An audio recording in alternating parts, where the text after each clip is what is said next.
Hello scorpions, welcome to Guruma Hindi tarot. और ये reading है 1 मार्च से लेके 7 मार्च तक की।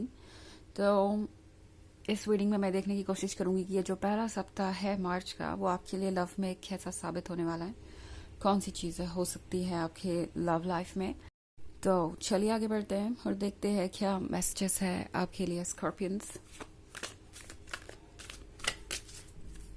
Messages for Scorpions.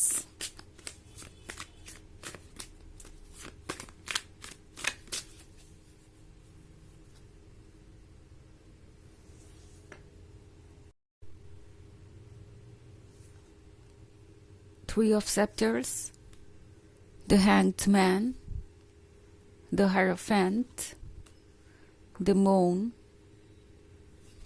and the Sun. Okay. So हमारे पास है द हायरोफेंट।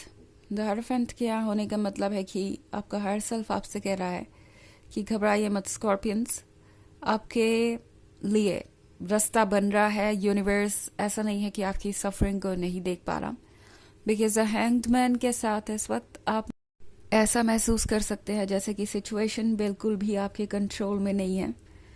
यूनिवर्स ने आपको बिल्कुल हेल्पलेस बना दिया है और आपके साथ इनजस्टिस हो रहा है। बट हैंगमैन का कार्ड हमें यही कहता है कि जब हम इन हालातों में हो कि हम कुछ भी ना बदल पाए, हमारे कंट्रोल में कुछ भी ना हो, तो हम अपने हायर सेल्फ को सरेंडर कर दें।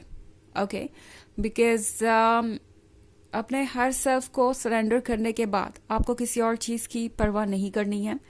इनफैक्ट इस पॉइंट पे चारों आपको ये कहना चाहता है कि आप अभी की परेशानियों को देख रहे हैं, आप थोड़े से वक्त को देख सकते हैं, आप पूरे फ्यूचर को नहीं देख सकते, जबकि आपका हायर सेल्फ सब कुछ जानता है कि चीज़ें आगे कैसे अनफोल्ड होने वाली हैं। तो आपकी सोल आपको प्रोटेक्ट कर रही है। ट्रस्ट कीजिए यूनिवर्स के प्रोसेस पे। हालांकि डेफिनेटली मैं समझ सकती हूँ कि द मून की एनर्जी में होना इतना आसान नहीं होता। कोई भी उस एनर्जी में होता है तो वो परेशान होता ही होता है। बट द मून सिर्फ एक इल्यूजन है। कुछ समय के लिए हमारी फीलिंग्स हमारे ऊपर काफ़ी भारी हो जाती है और हमें लगता है कि इस सिचुएशन से तो हम बाहर आ ही नहीं सकते। सो मे बी आप में से बहुत सारे लोग एक ब्रेकअप से गुजर रहे हैं, या एक ऐसा फेज आ गया है आपके रिलेशनशिप में जहां आपको लगता है कि अब ये रिलेशनशिप और कंटिन्यू नहीं हो पाएगा। लगातार ऑब्स्टेकल्स पे ऑब्स्टेकल्स, लगातार प्रॉब्लम्स पे प्रॉब्लम्स, एंड आप में से बहुत सारे लोगों को ये बहुत फ्रस्ट्रेटिंग लग सकता है। बट द मून का जो फेज है वो जल्दी ही ओवर होगा। और फिर यहाँ पे 3 ऑफ सेप्टर्स का भी कार्ड है। इस वक्त जो कुछ भी हो रहा है वो आपको ट्रिगर करेगा कुछ नया करने के लिए। ओके, कभी कभी ऐसा होता है कि हम अपने कंफर्ट जोन में इतने ज़्यादा कंफर्टेबल हो जाते हैं कि वहाँ से मूव नहीं करना चाहते। इवन इफ हमें कुछ प्रॉब्लम्स ही झेलनी पड़े, इवन इफ चीज़ें कॉम्प्लिकेटेड ही क्यों ना हो जाए, हम सोचते हैं कि अपने कंफर्ट जोन में ही रहे और नई चीज़ों को एक्सप्लोर नहीं करना चाहते, और उसी वजह से हमारी लाइफ स्टैग्नेंट हो जाती है। सो ऐसी ही कुछ एनर्जी में मुझे आप दिखाई दे रहे हैं स्कॉर्पियंस। मे बी आप इस रिलेशनशिप के बहुत हैबिचुअल हो गए हैं, ये पर्सन आपके बहुत क्लोज आ चुका है, और अब आपको लगता है कि यहाँ से दूर जाना या इस रिलेशनशिप को छोड़ना, गुड बाय कहना, कहीं से भी सेंसिबल नहीं होगा। और इनके सेंसिबल हो भी तो भी आपके अंदर इतनी स्ट्रेंथ नहीं बची है कि आप खुद को संभाल सके, ब्रेकअप के बाद इन इमोशन से डील कर सके। सो शायद आप में से बहुत सारे लोग इस रिलेशनशिप में सिर्फ इसलिए रुके हुए हैं अभी तक बिकॉज आपको लगता है कि इससे आप डील नहीं कर पाएंगे या ये बहुत पेनफुल होगा। सो कुछ अवॉइड करने की सिचुएशन हो सकती है। हो सकता है कि आप कुछ अवॉइड कर रहे हैं हर हाल में बिकॉज आपको लगता है कि यही आपको इस वक्त करना चाहिए, यही आपको राहत देगा। ऑल्सो द सन का कार्ड है, तो आप एक ऐसे पर्सन के साथ रिलेशनशिप में हो सकते हैं जो बहुत इंटरेस्टिंग है, जो बहुत मैग्नेटिक है, जो बहुत चार्मिंग है, जिसकी बातें मैजिक की तरह अफेक्ट करती है आपको। और ये पर्सन अच्छी तरीके से जानता है कि उन्हें कब क्या कहना है। हो सकता है कि ये आप दोनों की सिचुएशन और कॉम्प्लिकेटेड बनाने जैसा हो। मतलब जब भी आप सोचेंगे कि आप उनसे दूर जाएं, इस पर्सन का मैजिक वापस वर्क करने लगेगा। ये पर्सन दोबारा से चीज़ों को रोमांटिक बनाना चाहेगा एंड फिर आपके मन में डाउट क्रिएट हो सकता है कि आपको शायद यही रहना चाहिए। तो ये एक तरीके का लूप बन गया है, एक प्रोसेस बन गया है जो बार बार रिपीट हो रहा है। और टैरो आपसे कह रहा है कि इसके बारे में क्लियरली सोचना ज़रूरी है, बिकॉज अगर आप क्लियरली नहीं सोचेंगे तो शायद बाद में आप इसके लिए पछताएं। ओके, हालांकि ये एक जर्नल रीडिंग है तो ये सबसे रेजोनेट नहीं करेगी। एनर्जी रिवर्स हो सकती है अगर आप क्रॉस वॉचर हैं। इसके अलावा अगर आप पिछले वीक की रीडिंग या ईयरली रीडिंग देखना चाहें 2024 के फर्स्ट क्वार्टर की, तो उसका भी लिंक आपको डिस्क्रिप्शन बॉक्स में मिल जाएगा हमेशा की तरह। तो चलिए आगे बढ़ते हैं और देखते हैं और क्या मैसेजेस हैं आपके लिए Scorpions.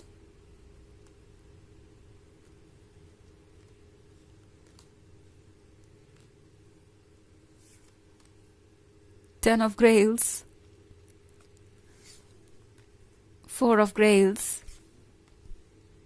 Two of Scepters, The Lovers, and the Daughter of Skulls. So हमारे पास है Four of Grails. Four of Grails के साथ लगता है जैसे कि इस पर्सन को ये लग रहा था कि वो आपको इसी तरीके से ड्रेन कर सकते हैं, आपको इसी तरीके से ट्रीट कर सकते हैं, आपको इस सिचुएशन में देख के, मतलब कि इतना अपसेट और इतना सफरिंग देख कर भी वो अपनी आंखें क्लोज रख सकते हैं और फिर भी चीज़ें परफेक्ट चल सकती हैं। शायद इस पर्सन को ये लगने लगा था स्कॉर्पियंस कि आप इतने ज़्यादा इमोशनली उनसे अटैच्ड है कि आपका दूर जाना पॉसिबल ही नहीं है, अभी आपकी बस की बात ही नहीं है। इनफैक्ट टू ऑफ सेप्टर्स के साथ मे बी आप किसी तरीके के डिप्रेशन में हो सकते हैं या फिलहाल आप बहुत अपसेट हो सकते हैं।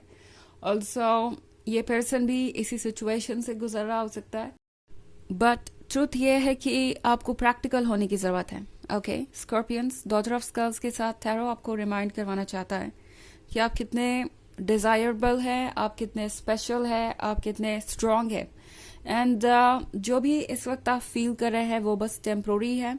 और द लवर्स के कार्ड के साथ ये पर्सन आपकी अहमियत अच्छी तरीके से जानता है। ऐसा नहीं है कि ये पर्सन आपसे दूर इसलिए जा रहा है या आपको ऐसे ट्रीट इसलिए कर रहा है बिकॉज आप उतने खास नहीं है या उनके अकॉर्डिंग नहीं है, ऐसी कोई बात है ही नहीं। स्कॉर्पियंस, द लवर्स का कार्ड क्लियरली शो कर रहा है कि आप इनके लिए कितने स्पेशल है, बट शायद ये पर्सन आपको इसलिए टेक इन फॉर ग्रांटेड ले रहा है बिकॉज उन्हें लगता है कि वो आपको लूज नहीं कर सकते। ऑल्सो 10 ऑफ ग्रेल्स के साथ स्कॉर्पियंस, ये पर्सन एक्चुअली आपके लव का एडिक्ट है। इन्हें ये लव बिल्कुल अनकम्पेरेबल लगता है और इस पर्सन को ये लव चाहिए ही चाहिए, बट फॉर नाउ ये ऐसे एक्ट कर रहे हैं जैसे कि अगर किसी को जरूरत है इस रिलेशनशिप की तो वो आप है। और ये पर्सन मे बी आपको इग्नोर करके आपको ये फील कराना चाहता है कि आप इतना डिजायरेबल नहीं है, बट फैक्ट ये है कि ये पर्सन एक तरीके का माइंड गेम खेल रहा है जिसमें उन्हें लगता है कि अगर वो आपको इस तरीके से फील करवाएंगे तो वो ज्यादा सेफ रहेंगे, सिक्योर रहेंगे, आप उन्हें चेज करते रहेंगे और उन्हें वैलिडेशन मिलता रहेगा। ओके चलिए देखते हैं कि आपके लिए ओरेकल मैसेज क्या है स्कॉर्पियंस।